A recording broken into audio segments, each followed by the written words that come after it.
What's up guys, MainManSWE here, hoping you're all doing awesome as always. Today I'm gonna do a video for those of you who are beginner, intermediate.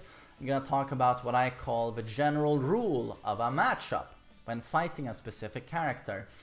I had a coaching session today where I explained this, as I've had to many students, and it dawned upon me, why haven't I made a video about this? I feel it should be general knowledge, and maybe you know about this, but some of you don't, I'm thinking.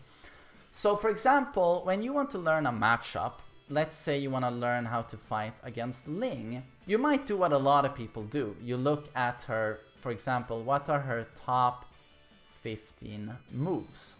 A lot of people do this. You see a certain amount of moves, certain moves be used a lot, you know, by players in ranked with specific characters, and you go like, I gotta learn how to deal with those moves. And you look at frame data, you look at range, or do they track? And then you gotta do that with, let's say, 45 characters. There are a lot of characters.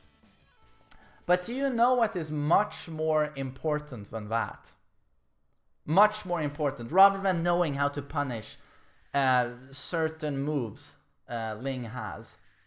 It's knowing the general rule of a matchup. I will never forget when I came into contact with this the first time. And it was at a tournament in the UK, and I was getting blown up by a Xiaoyu.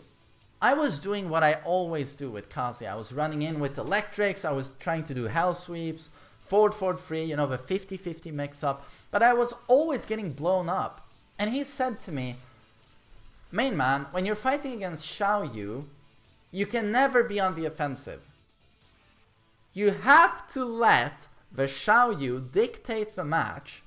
You turtle and guard, and eventually the Xiaoyu is going to have to take a risk.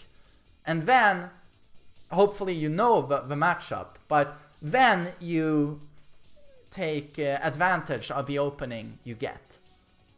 So the general rule of the Xiaoyu matchup was, don't be aggressive.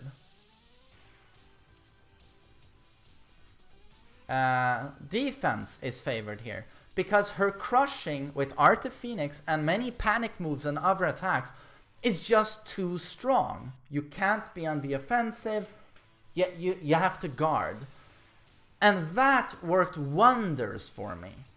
When I started doing that, rather than doing this, I immediately, it became so natural for me to fight Xiaoyu, because suddenly I wasn't getting blown up all the time by needless attacks that she would always counter with crushing.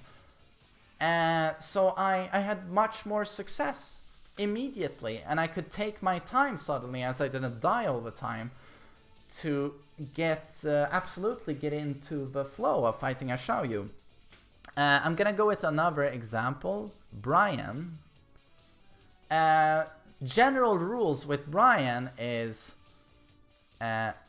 space control,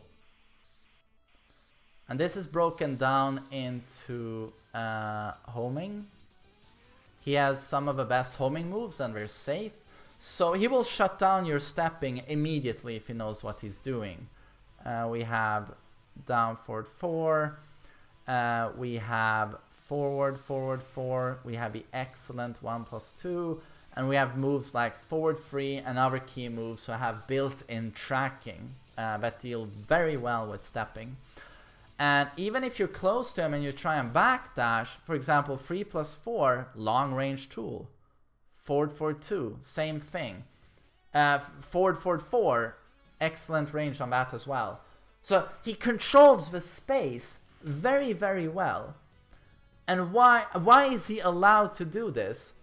Because he's just not very strong. If you're standing right in front of him, he is pretty clunky. Like, he doesn't have the classic down forward 1. He has a down forward 2 instead, which is 13 frames fast. But on block, it is -6. So it has extensions, but it can't create pressure and lock down in the same way. So he has great space control around him, But when it comes to being up close, it's hard to be very threatening with Bryan, especially as you're, I mean, everyone's gonna block your snake edge. And this is why a lot of Bryan players, they plateau at green ranks, because as soon as people block their snake edge, they're like, what can I do if they just block? And they kill my snake edge. Well, this is where you do the hatchet kick, which is quarter circle back +3, which is a low that doesn't do too much damage, but it does put you at +4.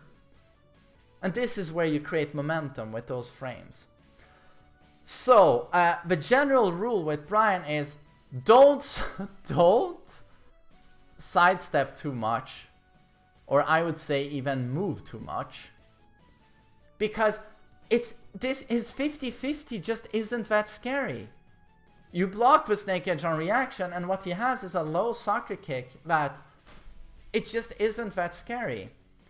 And if I know this when I'm playing Kaisa, this general rule here, I don't needlessly sidestep. I don't needlessly backdash, although from a certain distance you can backdash quite fine, of course. Kaisa is very happy being a couple of feet away.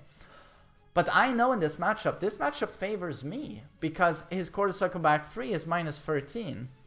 And if I don't do any needless movement, he's gonna have to use this move, and I can of course, while standing 1-2, this move. And of course his counter hit is strong, you know, all of these, like forward 4, forward 3, great counter hit tools. So we don't needlessly press buttons again, and we wait for him to bring out the quarter circle back 3. So all I'm trying to say is that rather than checking the frame data on all of these attacks, which takes forever, you know, you need a PhD, it never ends. If you just know the rule that he has great homing and space control, I can't move too much, don't push buttons versus Xiaoyu, Bryan's 50-50 is not that scary. It's much better to stand guard versus Bryan than it is to duck. If you just know these few things, you don't even have to get into all of these details. That detail is great to have towards, you know, in a couple of years into your Tekken career, or a couple of months, depending on how ambitious you are. But just knowing this rule helps so much. This rule can be explained to you in 10 seconds, and it's gonna give you 50% of what you need to compete. And this is the other 50%, but this one takes 10 seconds, this rule. Knowing all of that, the last remaining 50%, that's gonna take years. Oh god, this turned into a clutter fest here. But I just hope it's getting through what I'm trying to say. I'm gonna go with one last example. Jack 7.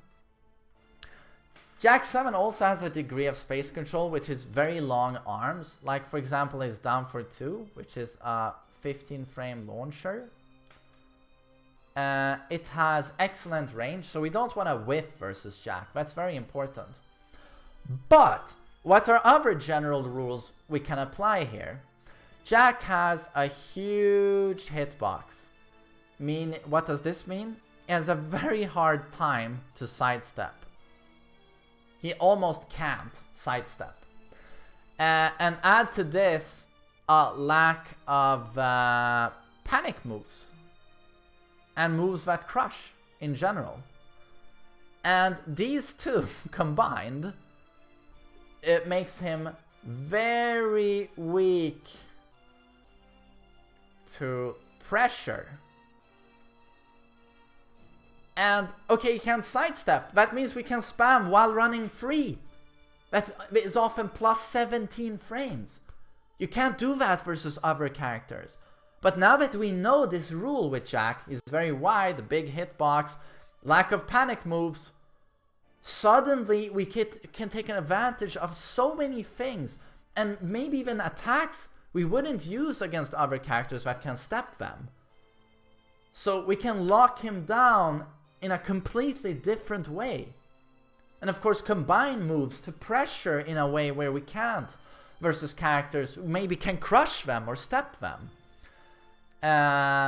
So I'm just trying. How many times have I said I'm just trying to say? Those of you who are in beginner and intermediate, try and go into forums, talk to other players.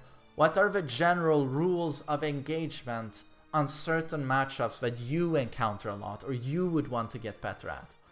Because you can also get a 10 to 15 second summary on every character that I promise will help you a lot.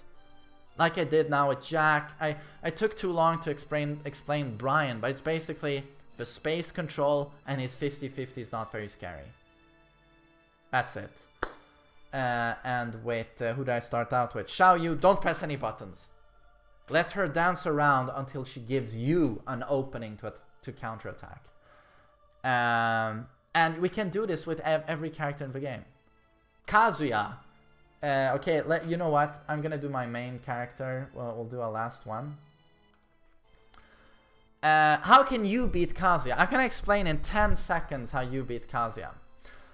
Kazuya's 50-50, forward 3 and hell sweep is completely broken if you play Tekken as a 2D fighter. This is not in your favor. This is entirely in Kazuya's favor. Because these moves are so powerful, especially the mid option here is just so brutal. So this is where the 3D element of Tekken must come in for you. You must start looking at this game as a 3D game, and especially sidestep left, which is Kazuya's greatest weakness. So, every time the oh, by the way, try and stay in his face, due to Amishima works well with space. So try and stay in his face, pressure him. If he approaches you, sidestep to the left and force him to use homing moves. Those are often unsafe. He leaves himself quite open on his homing moves. So again, the Kazuya matchup should not be when you're on the defensive. Is he doing a mid or is he doing a low? The matchup, if you know what you're doing when you're defensive, is he gonna do a 50-50 or is he gonna do a homing move? This one we negate with sidestep left, and this one, yeah, this is where you have to guess. Or if you're fast, you can do a step into, God, what's it called? A step into a duck. But the thing with the homing move is that this takes a lot of skill to do for the Kazuya if he wants to get damage, like crouch dash into while standing 2 to launch you. I can promise you, the Kazuyas you are playing, they don't do that sort of shit. So he's probably gonna do down forward 2 or while standing 3 or back 4. Doesn't hurt a lot. This is super easy to do. And if you do not apply a sidestep left, you give that Kazuya player a super easy victory. So again, you're not supposed to stand there and guess between mid and low. You are supposed to either step left or force him to make homing moves, to do homing moves. But most Kazuyas, they never resort to homing moves. So I promise this alone will kill almost any Kazuya. So again, general rule on Kazuya, rather than looking at all of his moves in detail, what are the frames on this, what are the frames on this, what's this? Apply the general rule and bam, you'll do 50 times better in the matchup and you don't have to sit for 10 years and study frame data. I talked too long on certain parts of this video, I'm sorry. I tried to do it as quickly and with as little bullshit as possible. But I really hope you get the idea, and this is what I stress with students, like stop looking at 30,000 moves and all of their different properties. That's gonna take you a million years to learn to defend against a character. Apply this, one quick rule or 3 quick rules, and you will see wonders immediately, I promise. So I hope you enjoyed this video and I hope you have a nice day. Take care.